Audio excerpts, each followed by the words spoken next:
আমি ভোর 6টায় আমার ফোনে একটা ফোন আসলো।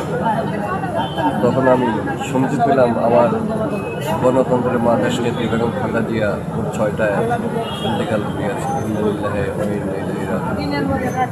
আমি আসলে প্রথমে কথাটা শুনে বিশ্বাস করতে পারিনি যে দেশনেত্রী বেগম খালেদা জিয়া আমাদেরকে ছেড়ে এইভাবে চলে যেতে পারে।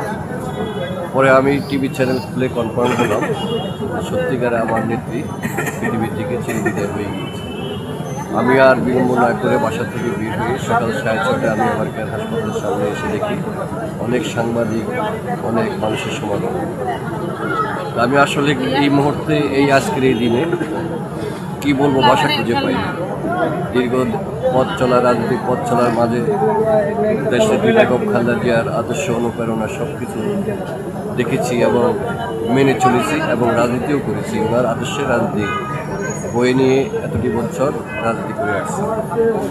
তো আমার মনে হয় নেত্রী দুনিয়া থেকে চলে গিয়েছে, আমার কাছে এরকম মনে হয় না। উনি আমাদের কাছে বেঁচে আছেন এবং আমাদের মাঝে সবসময় বেঁচে থাকবেন। আমরা ওনার আদর্শ, অনুপ্রেরণা সব কিছুই আমরা মেনে চলার জন্য চেষ্টা করব। সামনে নির্বাচন, আমি সবাইকে একটা কথাই বলবো, আপনারা কখনো হতাশ হবেন না, আপনাদের মনোবল রাখবেন। তারেক রহমান, তারেন্নের অহংকার বাংলাদেশে আছে।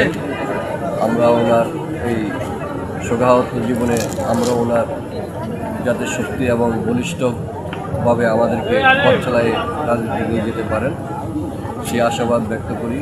আর আমার প্রিয় নেত্রী বেগম খালেদা জিয়ার আল্লাহ জান্নাতুল ফেরদৌস নসিব করুন, এটাই আমি কামনা করি।